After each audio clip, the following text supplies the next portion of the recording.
11 ways to motivate your management team. We're going to talk about an interesting subject, and that's the subject of motivation, because I think that each of us is constantly looking for ways that we can help the people that we work with work more effectively. And that's motivation. And we're constantly looking for what is that key that can really unlock the potential of each one of those people. And what I'd like to do is start by giving you 3 basic principles of motivation, the first of which might shock you. And here's principle number 1. You cannot motivate other people. Now you might say, wait a minute, this is about motivation, and you start by telling me you can't motivate other people. That's right, and bear with me a moment. Let's go on a little bit, and I think that what I'm saying will make some sense for you. Principle number 2 is that all people are motivated. And you might say, wait a minute, I know some people, they're late 3 days a week, they're sick the other 2 days. You mean to tell me they're motivated? Absolutely. They're more motivated to be sick and late than well and on time. Why? Because motivation is a motive for acting. It's a reason for doing what we do, and almost all of us can justify or explain our behavior. Which leads me to principle number 3, and that's that people do things for their reasons, not your reasons. People do things for their reasons, not your reasons. Now that allows me then to go back and add a parenthesis to number 1. You can't motivate other people, but you can create a climate or an environment where they motivate themselves. You can create a climate or an environment where they motivate themselves. And that's what we want to look at, is how can we create then that motivational environment. And I think sometimes what's helpful is to look at what destroys motivation in people. So what I'd like to do is talk for just a little bit about how to kill motivation. I mean, maybe you've got some people that are just too motivated, too enthusiastic, too eager to get the job done. Let me give you 5 ways that you can kill the motivation of almost any adult. Number 1 is have little personal contact. Have little personal contact. For example, if you call a meeting, be the last one to show up at the meeting and make sure that as soon as the meeting's over, you leave so you don't interact with anyone. You just come in, do the meeting, and leave. Never stop by to see somebody while they're working. See them only when you absolutely have to. And that's sure to dampen people's enthusiasm, because most people like contact. They like to connect. So number 1, have little personal contact. Number 2, get people in a passive mood and keep them there.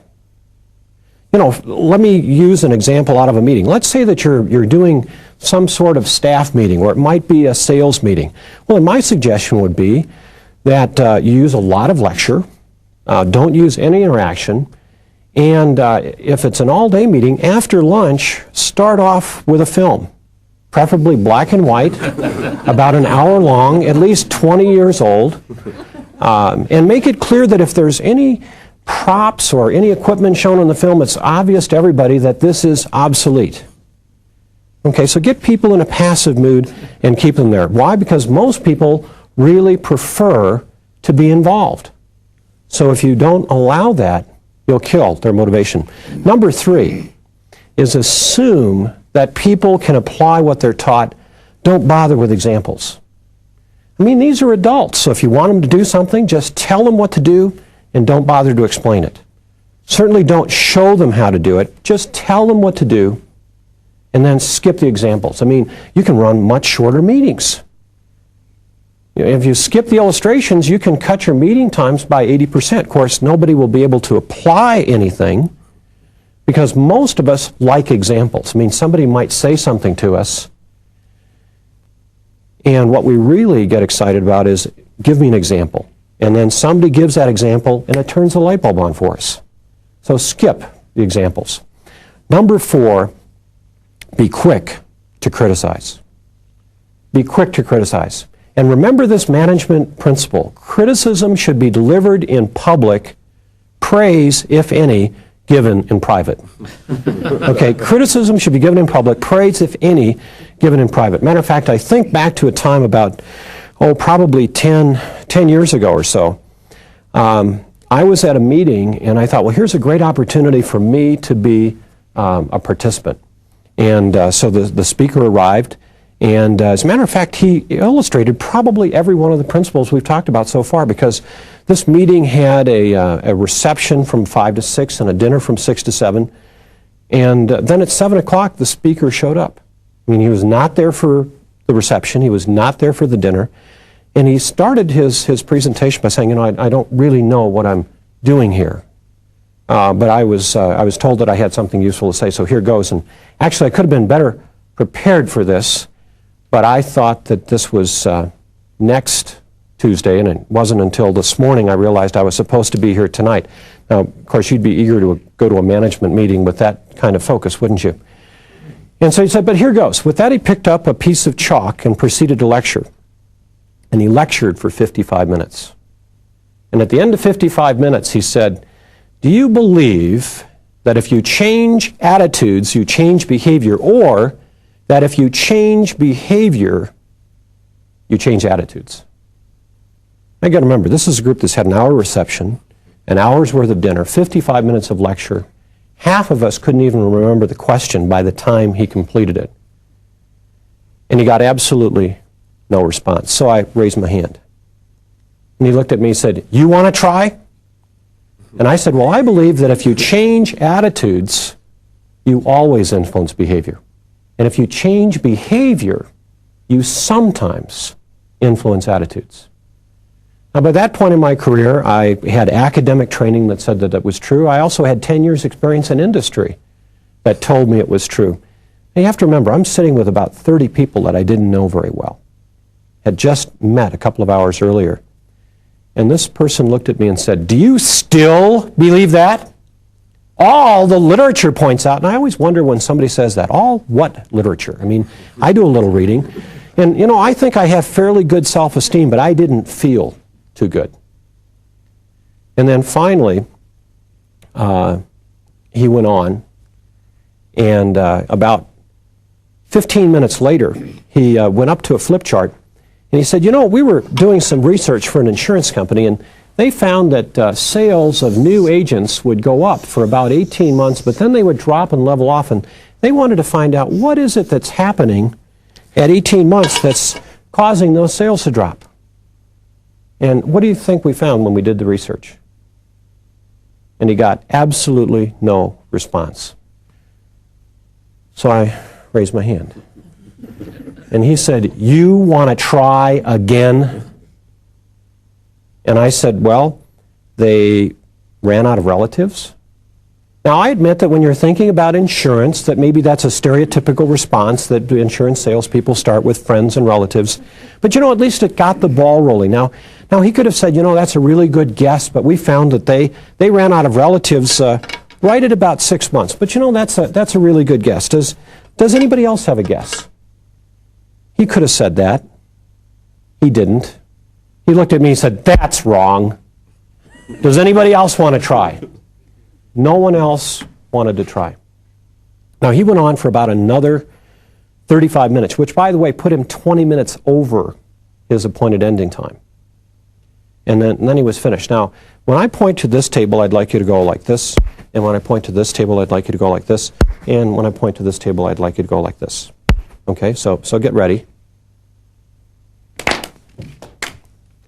That is about the round of applause that he got. Now, the interesting thing is he then went up to the head of this group and said, I really was reluctant to do this, but obviously it was well received. I'd like to come back. And then he was the first one to leave. And then, frankly, 35 of the 40 of us at this meeting went across the street to a little coffee shop, and that's where the real learning took place. Did you see when he did that? Did you hear when he said that? I mean, think about the 5 ways we've talked about to kill motivation. Have little personal contact. He was the last one there, the first one to leave.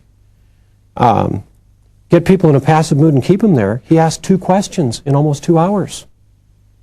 Assume they'll apply the information, skip the example. He had only one example. in 2 hours. Be alert to criticize. I thought he did a marvelous job of that. And then the fifth way to squelch motivation he also illustrated, and that's make people feel stupid for asking questions.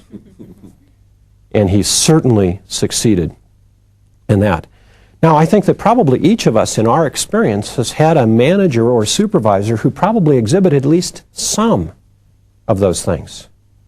Now, the question is very easy. I mean, we could say to ourselves, well, okay, all I'll do is I'll stop doing those things. Or I'll do the opposite. You know, I'll have contact. I'll have involvement with my people. But I think beyond that, we need to be proactive because sometimes different people need different kinds of things. And so let me just give you some suggestions that you can use to create a personal climate of motivation for each person that you work with. Number one is to create a need. And what I mean by that is that as adults, we want to see a purpose behind what we're doing. We want to understand the reason why we're doing what we're doing. I mean, when we're children, people say, do it, and we say, why? And they say, because I said so, that's why. You know, but as adults, we like a little bit more than that. And sometimes we want to know what problem it solves. I mean, how will this help me do my job faster, better, easier? You know, especially if we're talking about perhaps wanting people to use new technology, and they're comfortable with old technology. And rather than just saying, do it because it's your job, how will this help me if I learn this new technology? There's a saying, you can lead a horse to water, but you can't make it drink. But you can salt the oats. So number one, create a need. Number two, develop a sense of personal responsibility. Develop a sense of personal responsibility. In the final analysis, people take pride in their own accomplishments. And so what we need to look at is how are ways that we can make people responsible. Can we delegate a task that's there so that once it's accomplished, they can look at that and say, yes, this is mine? Can they see the individual contribution to perhaps a larger picture that they're involved in? So that we pass responsibility from ourselves as managers and supervisors to those people that we work with so that they feel empowered, which is the phrase that's used today, and they feel a sense of accountability for what they're doing as well. Number three, create and maintain interest. Create and maintain interest. And what I mean by that is that people like to be involved and people also need to be stimulated. Now, some people work in jobs where there's a lot of natural variety. If there isn't, maybe one thing we need to look at is how can I perhaps put some more variety in this job? Could I do some cross-training where people can learn to be familiar with things that other people around them do so that when there's some downtime, instead of sitting waiting for work, maybe they can get involved in some other things that gives them a little variety to their job. We've seen situations where, for example, people that were very good at doing something became temporary trainers to take a few hours out of their job to go into a training session and teach people to do what they do. And that created some stimulus. Another way that we can maintain interest is encourage people to ask questions. That provides some people with a lot of security because I don't know if this has ever happened to you, but you go into a new job. Maybe you're hired by a new company. And for the first couple of weeks, you're sort of hesitant to ask questions. I mean, you want to fit in. You want people to feel that they made the right choice in hiring you, but you're sort of afraid to ask questions. And by the time you're comfortable enough to ask questions, you've been around too long to ask questions. I mean, now you feel as if I should already know this, and so I was afraid at the beginning because I was new, and now I'm afraid because I'm not new. All right, but we can encourage people to ask questions and let them know that really the only foolish question is the question that we don't ask. And, you know, isn't that also a part of that personal contact, of making sure that especially in the initial stages we spend time with that new employee so that they feel comfortable enough to come to us with their questions, with their issues, with their concerns. Okay, number 4, structure experiences to apply content to life. Structure experiences to apply content to life.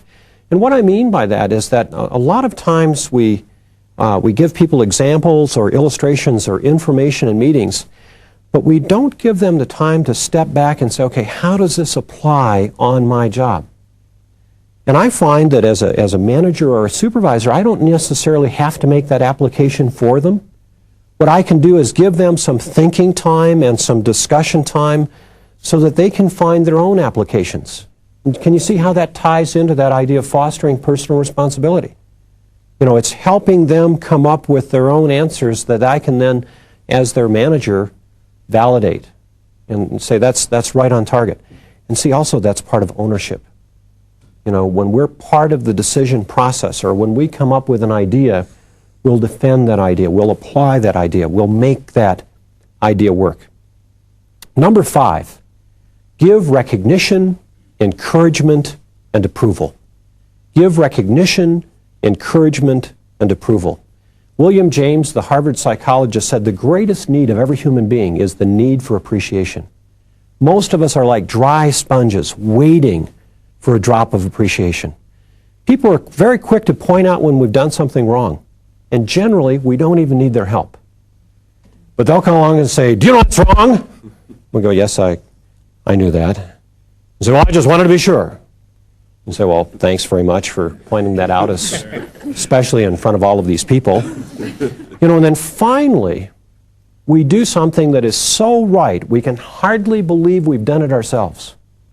And so we wait for somebody to say something. And we wait, and we wait, and we wait. And finally, we grab someone and explain to them in full color, in vivid detail, this right thing we've done. And then we're likely to get something like, well, isn't that your job? I thought that's what you were paid for. You know, it's about time. You know, and I think sometimes we show appreciation least to the people that we say count the most. I think sometimes we show appreciation least to the people we say count the most. Now, I know that some of us in this room are single, others are married, but probably each of us as an adult has had a significant other in our lives. And it's that person I'd like you to think about. And I'd like you to think about whether or not you've ever had that person say this to you. Honey, do you love me? And of course, the reaction is, of course I love you. I'm here, aren't I? I mean, I could be someplace else. I'm not. No, we don't say that. We don't say that. It's just, of course I love you. That's not the tough question. Tough question's the next one. Why? So we go, well,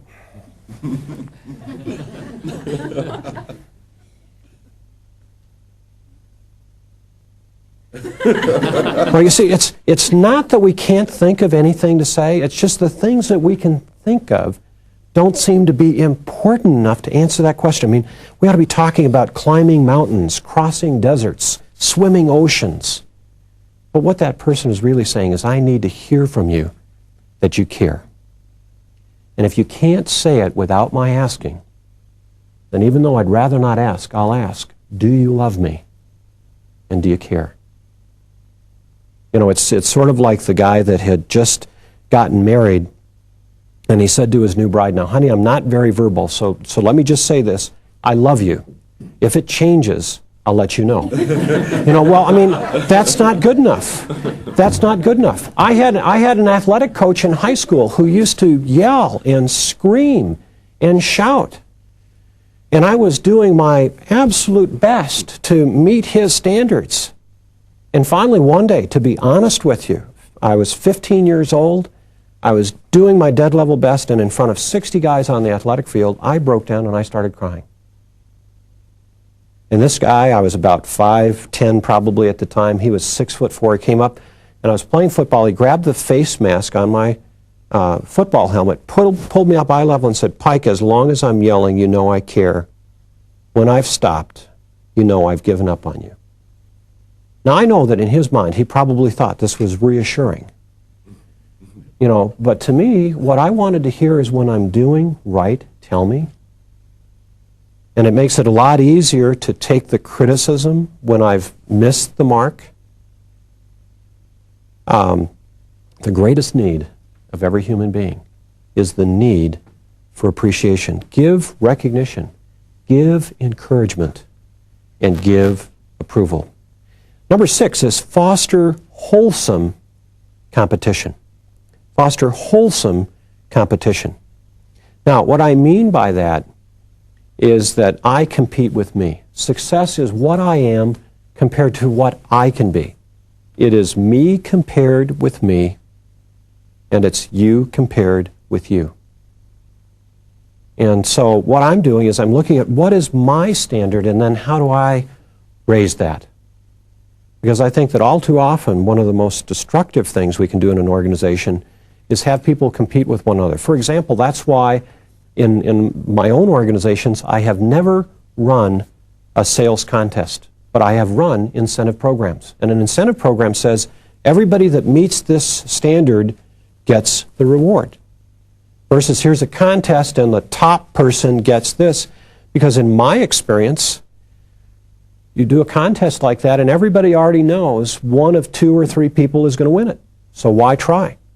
Because now we've got people competing with one another rather than saying, here are the standards, and everybody that meets that standard gets this kind of recognition, gets this kind of feedback, gets this kind of reward. So foster wholesome competition. Number 7, get excited yourself. Get excited yourself. Now, I don't mean by that when you run a staff meeting, you've got to come running from the back of the room, leap across 4 tables. But I believe that each of us can show an inner enthusiasm regardless of our personal style, and there are 2 ways I think you can show your excitement. Number 1 is as you talk to people, give people eye contact. I mean, have you ever been in a meeting where somebody's talking to you, but all the while they're talking, they're sort of looking around, making sure there isn't somebody else they should be talking to? And you really don't feel all that important, do you? So give people eye contact. And then number 2 is be available. So for example, when I go to meetings, I try to be there 15 minutes early to be able to spend time with people as they come in, regardless of whether it's my meeting that I'm running or a meeting that I'm simply attending. I want to be available. And the same thing, I try to allow 15 minutes after a meeting to just connect with people and be available. Because that demonstrates, I think, at least in my mind, here's someone who's really interested in what they're doing. And not only that, they're interested in me. And don't we perform better for someone that we know is interested in us? Okay, number 8. Establish long-range objectives. And what I mean by this is that as adults, we like to see the big picture. And then we can focus in on our piece and how our piece fits in. So set long-range objectives. Number 9, see the value of internal motives. See the value of internal motives. For example, I've seen people come to management training, not because they wanted to do a better job right now, but because they thought it was going to help them get a promotion. And you might say, well, that's a lousy reason. Well, it's better than no reason at all.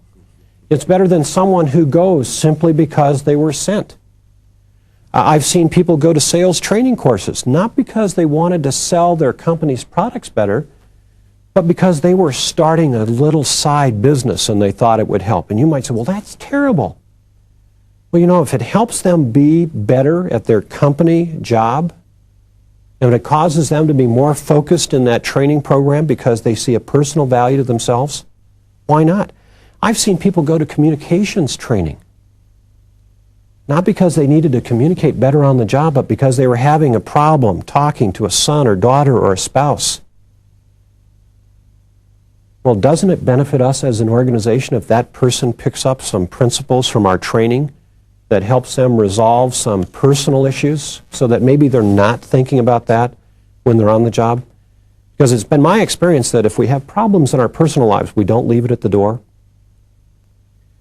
And so that's why I think that looking at internal motives, even if people don't verbalize them, but seeing the value of that I think helps people relax and say, you know, if that's what my takeaway is from this program, if it helps me be a better person, it also then enables me to put more energy into being a better employee. And I think there's also some loyalty to an organization that helps people accomplish things that are important in their personal lives as well as their professional lives.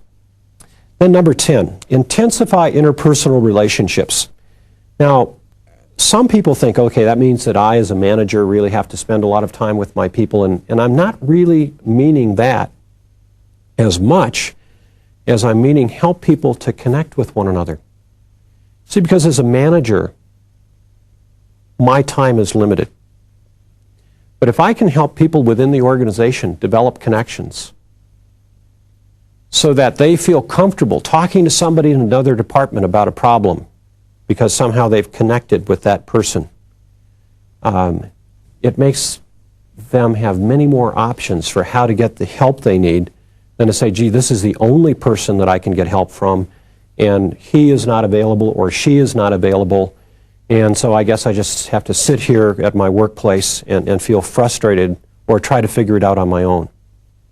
So for that reason, when we conduct training programs, many times we will suggest that various departments be represented as a way to help people connect with people in other departments.